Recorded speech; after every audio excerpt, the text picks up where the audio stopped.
नमस्कार सगळ्यांना, स्वागत आहे सगळ्यांचं आपल्या यूट्यूब चॅनलमध्ये। तर आज आपण मस्त अशी मटकीची रसरशीत उसळ बनवणार आहोत। खूप छान लागते मैत्रिणींनो, अप्रतिम। करून बघा एकदा माझ्या पद्धतीने। टिफिनसाठी खूप छान ऑप्शन आहे। टिफिनसाठी म्हणा किंवा आपल्याला आपण कधी डाळ भात बनवला तर आपण तोंडी लावण्यासाठी ही रेसिपी बनवू शकतो। मुलं तर नुसती चमच्याने खाणार, खूप छान लागते। चपाती पण घेणार नाही, तुम्हाला नक्कीच आवडेल, करून बघा। तेल टाकून घेतलेलं आहे। तेल कडकडीत गरम होऊन द्यायचं। कोणती पण भाजी बनवताना तेल नेहमी कडकडीत मैत्रिणींनो गरम होऊन द्यायचं। त्यानंतर मी जिरं टाकलेलं आहे, अर्धा चमचा जिरं थोडंसं ब्राऊन झालेलं आहे। 2 कांदे घेतलेले आहेत। कांदा मस्त असा बारीक चिरून घेतलेला आहे मी। 2 कांदे घेतलेत, कांदा टाकून घेतलेला आहे। त्यानंतर मीठ टाकलेलं आहे।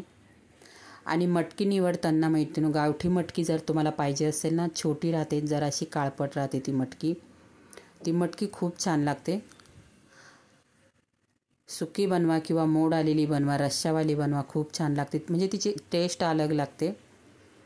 मीठ टाकून घेतलेलं आहे मी। कांदा आपल्याला छानसा परतून घ्यायचा आहे। तुम्ही ही मटकीची उसळ टिफिनसाठी बनवू शकता किंवा आपण डाळ भात बनवला तोंडी लावण्यासाठी बनवू शकता।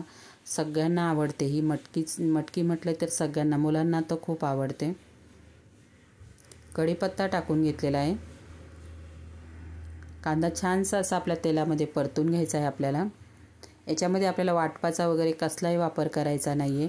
आपल्याला टिफिनसाठी बनवायची तर थोडंसं पाण्यावरती शिजवायचं आहे। मी रात्रीच भिजायला टाकलेली। एक टोमॅटो घेतलेला आहे मी। आतल्या बिया टोमॅटोच्या प्लीज मैत्रिणींनो काढून घ्यायच्या। टोमॅटो छानसा चिरून घेतलेला आहे, तो पण मी कांद्यामध्ये टाकून घेतलेला आहे। आता कांदा टोमॅटो छानसा परतून द्यायचा आपल्याला। म्हणजे आपण जे बनवणार आहोत ना, कांदा टोमॅटोवरती मटकी जी बनवणार आहोत ती मस्त अशी कांदा टोमॅटो त्याच्यामध्ये दिसला नाही पाहिजे इतपत परतवायचा आहे आपल्याला। अर्धा चमचा मी धना जिरा पावडर टाकून घेतलेला आहे। दोन्ही मिक्स आहे माझी धना आणि जिरा पावडर। त्यानंतर अर्धा चमचा हळद टाकलेली आहे। मिनिटभर आपल्याला परतून घ्यायचं आहे। तिथे मी परतून घेते। कोणी याच्यामध्ये शेंगदाण्याचा कूट टाकतं किंवा खोबऱ्याचं किंवा शेंगदाण्याचं वाटपही टाकतं। पण आपल्याला टिफिनसाठी बनवायची, आपल्याला खूप अशी पातळ नाही बनवायची। तर जी भिजवलेली मटकी होती ती 4 ते 5 पाण्याने स्वच्छ धुवून घ्यायची। आणि कधी ना खाली न भिजलेली पण मटकी राहते, तर व्यवस्थित ती काढून घ्यायची, निवडून घ्यायची, बघून घ्यायची व्यवस्थित। आता मटकी टाकून घेतली। मसाला मी नंतर टाकणार, कारण काय होतं मैत्रिणींनो माहिती आहे, आमचा जो मसाला आहे ना घरगुती, ते सगळं तेलामध्ये तळून घेतलेला आहे। आणि आपण अजून तेलामध्ये टाकला तर तो जळल्याचा म्हणजे स्मेल येतो कोणती पण भाजीला। त्याच्यामुळे मी नेहमी मसाला परतून घेते। काही टाकायचं असेल ते परतून घेते आणि वरून मसाला टाकते, याची टेस्ट पण अलग लागते। 2 चमचा आमचं घरगुती मसाला आहे तो मी टाकून घेतलेला आहे। थोडीशी तिखट बनवायची, चपातीशी छान लागते। 2 चमचे कांदा लसूण मसाला मी टाकून घेतलेला। आता परतून घ्यायची मटकी।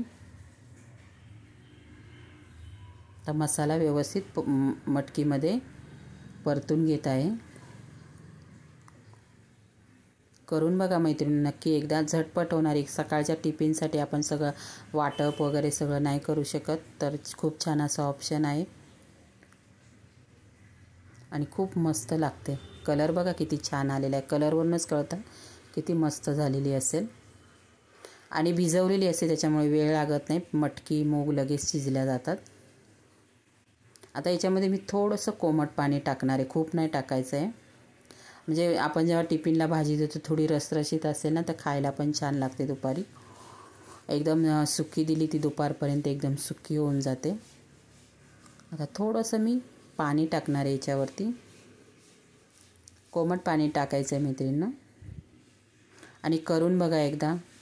आपल्या या व्हिडिओला लाईक, शेअर आणि सबस्क्राईब करायला, कोण नवीन मैत्रिणी आपल्या म्हणजे कोण आपले भाऊ बहीण आपल्या मैत्रिणी सगळे असतील आपल्या या चॅनलवरती, तर नक्कीच आपल्या चॅनलला मैत्रिणींनो सबस्क्राईब पण करायला विसरू नका। खूप छान असा सपोर्ट देताय तुम्ही मला, सगळ्यांचे खूप खूप थँक्यू। तर बघा कलर किती मस्त आलेला आहे। आता झाकण ठेवायचं आहे, अगदी 2 ते 3 मिनटामध्ये कमी गॅस ठेवून द्यायचा आणि खूप छान अशी वाफेवर शिजल्या जाते. आजच्या माझ्या टिफिनची म्हणजे आजच्या टिफिनसाठी मी रेसिपी बनवलेली मटकीची उसळ खूप छान लागते. वरून नंतर आपल्याला कोथिंबीर आहे ना म्हणतो शेवटी वापरायची. कोथिंबीरचं आपण अगोदरच कोथिंबीर टाकली आणि नंतर झाकण ठेवून शिजवलं तर कोथिंबीर पूर्ण काळपट दिसते, दिसायला पण छान दिसत नाही. म्हणून कोथिंबीर मी कधीच अगोदर टाकत नाही. जेव्हा आपल्याला जेवायला बसायचं असेल किंवा टिफिन भरायचा असेल त्याच वेळेला मी कोथिंबीर टाकते. मी अगोदर कोथिंबीर टाकून कधीच झाकण नाही ठेवत, पूर्ण काळी पडते ती. तर आपले बघा तुम्हाला दाखवते कशी मस्त अशी नंतर ही पूर्ण सुकी होते. तर बघा किती मस्त अशी मटकीची उसळ आपली टिफिनसाठी तयार झाली. कसा वाटला व्हिडिओ? लाईक, शेअर आणि सबस्क्राईब करा. बाय मैत्रिणींनो.